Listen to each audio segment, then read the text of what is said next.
We've noticed that in areas where we're a little bit unsure of how to proceed, we can always fall back onto systemology. We can reference, okay, let's go back to the knowledgeable worker. Let's identify the CCF for this, specific scenario. Hello, it's David Jennings from Systemology, and today I've got a very special treat. We're chatting with the Systems Champion, Haley Santos from BiOptimizers.com. And I do a lot of discussions with business owners, and the idea of systems champions come up more and more. And oftentimes it's the difference between businesses that really make systemology and building a systems culture work and those that don't. So today we'll be able to dive into the world of systems champions with Haley. Maybe just to start, if you'd like to tell us a little bit about yourself and a little bit about the company you work for. Yeah, great. Thank you again for having me online. I started as a systems champion about 2.5 years ago with the BiOptimizers team, and that team was at about 40 people at that time, and now we're at about 150. So the team has grown quite a bit. We are in the health and supplements industry. In my personal life, I really enjoy exercising, working out, pursuing health. So that was, of course, a fantastic fit. But it's been a really interesting journey as a systems champion to help the team identify places that they need systems and why systems are beneficial and remove any fear around systems. So that's been a lot of what I've been focusing on. Have you always seen yourself as a systems person, or was this a role that kind of was morphed into for you? It was definitely a role that I morphed into, but looking back, I think I've been naturally well suited for it throughout my whole life. Prior to doing this, I was doing environmental research, actually selling ski gear. So a very different role, but what was interesting for me about this job posting is it had a feature of being, naturally systems oriented, having daily habits, liking to stick to those habits. And I've always been a very habitual person that likes to, do things a certain way. So I think I've always had a natural inclination to do this type of thing, but I didn't have the awareness of that until 2.5 years ago. Yeah, yeah. And when, like, it sounds like the business owner was recruiting for this particular position. Sometimes uh, a systems champion is found inside the organization and then they're trained up and then they take that role. Can you tell us a little bit more about, does it sound like, do you know much about the business owner? Had they read systemology and said, oh, we want a systems champion, let's go run an ad for that? What happened there? Yes, so it started with our business owner identifying a need of, okay, I keep hearing about systems, we need them. And then our COO actually read systemology and said, we need a systems champion. So they started to pursue finding a specific systems champion instead of choosing someone within the existing team. Again, we're at about 40 people then, and now we're much larger. So we do start to actually look for what we call specialists within departments and say, okay, I think this is our systems champion within this department. So I think it can be done either way. In my personal spot, it was a hire of a systems champion. And I do believe that it is a full-time job for one individual, Yeah. especially as the team is scaling, to really have them focus on systems and get to know those. But I think it can go either way. For me, it was an intentional hire. Yeah. And when they recruited, were they looking for any particular characteristics or past experience, or did they want a clean slate? And had you had any exposure to systems? I know you said you weren't, a systems person necessarily Mhm. traditionally trained, but yeah, what sort of background, if any, were they looking for? Yeah, so they were not looking for any experience with systems necessarily. They were looking more for traits in an individual. And again, that was someone who's very habitual, really likes things to go in a certain way, just naturally systems oriented is, I think, what they had in the posting that truly resonated with myself. I had very little experience with systems prior to this. When I was doing environmental research, we did create some SOPs in terms of how to conduct a certain type of research, but that was about the extent of the experience that I had. And again, they were really just looking for traits opposed to experience at that time. Yeah. And then when they came on board, or they got you on board, um, how were you then directed to what needs to be done? Did that come from the COO, or did they give you a copy of Systemology, or where did you start? Mhm. I did start with Systemology. That was my first task, was to read the book, and that was a huge help. It really helped orient exactly what I was there to do. And I worked closely with the COO to identify some good places to start, some good individuals to reach out to. I did actually start working with what is mentioned in Systemology, the CCF, to try to identify, okay, where do things look like they might break? What's going well? Who do we have single person key dependencies on? So I started with that, just trying to make sure that if there was one person in a seat doing just that thing, we of course documented that, and then started to look at the entire system outlined in the CCF and thought, okay, if something were to break, what would it be? When would it Mhm. happen? And how can we avoid it? So that was where things started in the beginning. Did you have any background experience with the industry, as far as like in the like you were in environmental services, and the health supplement industry is different. I'm just curious, yeah, if you feel a systems champion needs to have exposure to either business or that particular industry, or um, yeah, I don't know if you've got any insights on that. I think it helps. It would absolutely help. Just having prior context as to what should be going on, I think is incredibly useful. Instead of just documenting what is going on, there's also the aspect of what should be going on, especially as teams are looking to scale. Um, I had no prior experience. Again, I like to go to the gym. I use supplements to, Yeah. some extent, but I had no experience on the inside of it. And it is a long, strong learning curve to get up to date with all the things that matter within the health industry or whatever the industry might be. So I would say that someone who has that prior experience would be a fantastic fit, but it's not impossible to have someone who is that clean slate.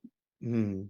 One thing we find with the right person, and it sounds like you are, um, almost like you'd have to be naturally curious, and sometimes not knowing too much about the thing also means you can approach it with fresh eyes, and really pragmatically, and say, we're not creating a system just for system's sake here. We're creating something that improves the way that we work. I don't know if you have any thoughts on either that or any other traits that you think about in yourself that have meant that you were kind of able to excel at the role.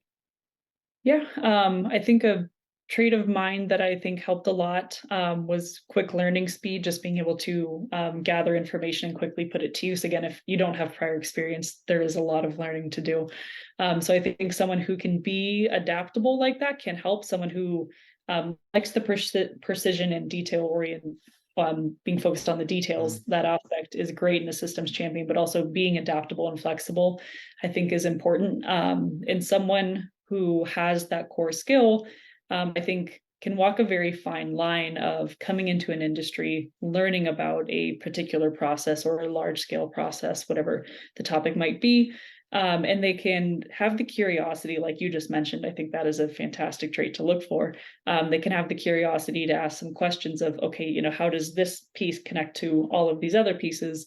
But they can also, to some extent, accept that there are things that work that are the way that they are, and they can continue to write the process. I've seen some individuals get very stuck in, missing details. So it's important to be able to accept some aspects that just are and then continue with them, but have some curiosity to ask some questions around it too. Yeah. One thing, it's interesting to think about when the business owner got a systems champion in your business being sort of larger, and I think it's put them in a good position where it almost sounds like you've become, like if we think of the systems area as its own department, and you're like the systems champion department head, and then there are other systems champions now working in the different departments, because obviously each department has different subtleties and work differently. Um, Mm. uh, and it's almost like people can go through this journey where maybe if they're smaller, they might start off with an existing team member and they make this part of their role. As they get a bit bigger, they might have someone dedicated to it. As they get Mhm. larger again, they start to build it out like a department. Do you have any thoughts on that, or when the right time to get a systems champion might be Mhm. for a business? Yeah, I'm very biased. I'll say get a system champion from the start. Yeah. Um, but I'm acknowledging I'm heavily biased there. At our size, we do now actually have a team and we have kind of dedicated individuals. But looking back to the very start of a team, I think if you can start with, your core team of, if it's 5 to 10, however, whatever that team size is, really encouraging your team to embrace the cultural value of systems and processes and getting the team to think in that fashion, I think is a very good way to start. And then exactly what you said, maybe around, 10 to 15 people, you've got, one or two who are part-time starting to document these things that they already have a very good grasp of. It doesn't take too much effort for them to now document these things. It's like you say, it's just recording what you're already doing, making a formal checklist. It's really not too challenging. I think once you hit 20 people, I might say, depending on the type of industry that you're in. Of course, we are not a service-based industry. So it might be a little bit different if, 15 of your 20 are all doing one role, might be a little bit different. But I would say around 20, start looking for a dedicated systems person who can really be there from the ground up with the team. Mm. And they'll be able to get incredibly in depth with the team, the individuals, the workings of the team, to figure out what exactly is going on. And those people can actually help kind of research solutions for problems that start to come up as a company scales. Of course, there are issues that come up. So I think having a systems champion who knows exactly what's going on, can see where the pain points are, that person can actually help resource how to grow, which I think is a Mm. fantastic perspective. Are you guys a virtual team or are you in an office? We are fully virtual Yeah, online.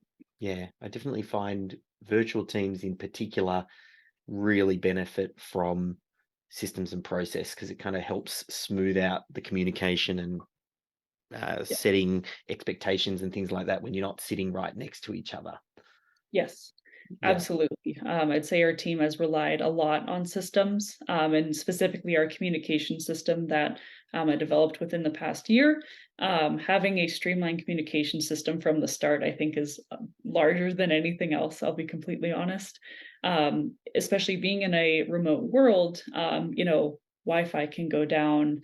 A natural disaster can happen. Hopefully, it doesn't. But having everything documented very well really helps our team be able to lean on one another when something is going on. As you know, we're all people, things happen in life. And it's made it a lot easier as people come and go or roles shift. Everything is already documented. It's very simple. It's all online. It's all in one library. Everyone knows where to find it. So yeah, being remote has having systems has been just huge for Yeah. us. Again, I'm biased, but Yeah. You and me both.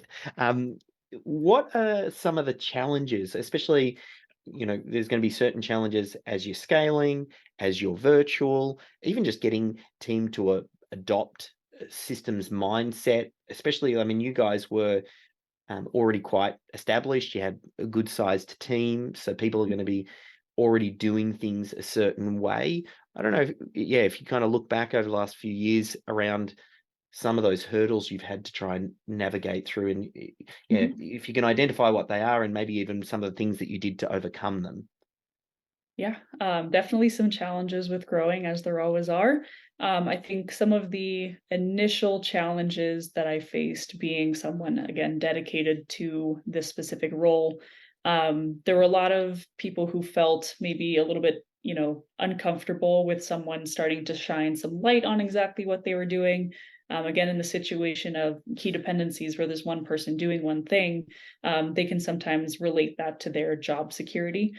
So it's establishing a very supportive presence within the team. I found helped with that, just to say, I'm here to help you. I'm not here to take your role away from you. So building a really good relationship with the team and being there to support them, I think was a really good thing to start off with, and definitely a challenge. Just people can be afraid of, shining light in places that haven't been identified before. I think some of the other challenges that we faced was a perception that systems and creativity cannot go hand in hand. You can have one or the other, which is definitely not the case. So in the realm of, take marketing, for example, we've got a very creative marketing team. They are fantastic for that reason. But we said, okay, let's start to put some systems around how we market. So, templates, SOPs, best practices, when and where we put out ads or videos. And there was some resistance of, if we have templates, then we can't do whatever we want. It said, and we said, work through it together, saying, with these templates, we already know we've done these things and they're great. We like them. That's on brand for us. And now we don't make mistakes that maybe we made in the past. So it's helping direct our team a little bit more and say, let's take the skills that you have and bring them to the next level instead of that person spending time doing things that maybe they did a year ago that they hadn't thought about. So I think those Mm. were the two biggest challenges, just a little bit of fear, and then just, fear around position, and then people being afraid that systems and creativity cannot go hand in hand when they can. Hmm. Is there anything that you wish you knew about the systems champion role before you took it? That some advice, like let's say a systems champion is watching this right now, or they don't even know if they're a systems champion yet, or they're thinking about it, or they're not quite sure. Is there any things that you wish you knew before you started? That's a challenging question. I think the role was not very well defined when I first started being the first individual. Yeah, Um, I wouldn't change anything about that, however. yeah, I would say if there is someone who were interested in being a systems champion, be open to learning, I think would be something I would highlight. I knew there would be some, learning curve as we talked about earlier, but maybe just it can be a really long learning curve. You do need to know yeah. what every team does, their best practices, the team members, how everything connects together. I'd say the learning curve I underestimated for sure. Yes, yeah, and it feels like it never ends as well. Like I feel like you mentioned earlier one of those traits to be a fast learner because you're always learning about new team members, new roles, new problems in the business. Like you're involved in solving problems and having permanent change. Um, this particular role, it's not something that's very well spoken about, and it's definitely an area that I want to really bring front and center. Um, could you imagine, like, where the business would be if they didn't have this role in place? Like, I know you've had some significant wins, and we're seeing the growth there, but yeah, I don't know if Mhm. there's anything that you can speak to um, around the importance of the positions as a systems champion. Yeah. I think having someone dedicated to this is very important, because what I saw with our team before I was around is, our business owner started to say, let's focus on systems. And people weren't quite sure what that meant. They weren't sure how to do it. And in a growing company, everyone's got very high priorities. There's always something urgent to work on. So documenting systems definitely falls to the side. I will say I've noticed that one. So having a dedicated individual can be really essential to have someone who is making sure that things are documented, they're made up to date, they're stored in a proper location, so that those things are always there. Those SOPs are always in one spot. So if someone leaves or if rules change, that's already all captured. And think of it as a safety net for the company to have all of these things previously captured. Yes, So, yeah. yeah. Just in the tail end, I mean, I've recognized that building effective systems is the master skill of business because effectively it touches every aspect of the business. It's about codifying best practice and setting the standards so the team can follow it. So I've realized, hey, this is a huge leverage point that is under focused a lot, oftentimes because a lot of business owners don't see themselves as systems people, and the systems champion really becomes the yin to the business owner's yang, as in they help to really drive this forward and make it happen. A lot of the work that we do, like we've built up now the Business Systems Accelerator, which is like the world's first training and community for systems champions. I'm wondering if you can speak to a little bit about like just systemology. You've obviously read the book and involved in seeing the videos that come out in the YouTube channel and engaging as well. I'm just wondering, yeah, if you can speak to a little bit about the work that we do and kind of how it's helped guide and shape the work that you do. Yeah, Systemology was the inspiration for my role entirely. And as I mentioned before, there was not a lot of guidance when I came in. Systemology was the guiding light for the systems champion role in this team. And I actually have a growing team now as well. We've got 3 other systems champions, and they all read the book, and it's been their guiding light. And we've noticed that in areas where we're a little bit unsure of how to proceed, we can always fall back onto systemology. We can reference, okay, let's go back to the knowledgeable worker. Let's identify the CCF for this, specific scenario. And yeah, it really has been the guiding light. And we all subscribe to the videos, to the emails. And we, keep up on them. Your videos are actually topics of conversation for our team. So we continually embrace the content that you guys are putting out, and it continues to be the guiding light for our team, what we do. And in areas of confusion, we always go back to the basics of systemology. This is where we started. It worked. Yeah. We now have a team opposed to one person.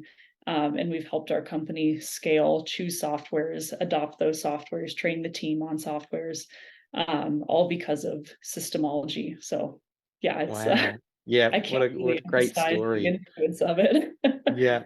Well, I Yeah. appreciate you taking the time and sharing some insight. I think a lot of business owners will be thinking, where do I find my Haley? They need to find their systems champion. Every business needs them. Yeah, just want to say a big thank you to you, Haley, for your time. And if people are looking for a systems-driven supplement business, I'll put a link. It's BiOptimizers.com to find out more about what they do. And again, thank you for your time, Haley. Yeah, thank you as well. I really appreciate it, and looking forward to more content in the future. Always our guiding light.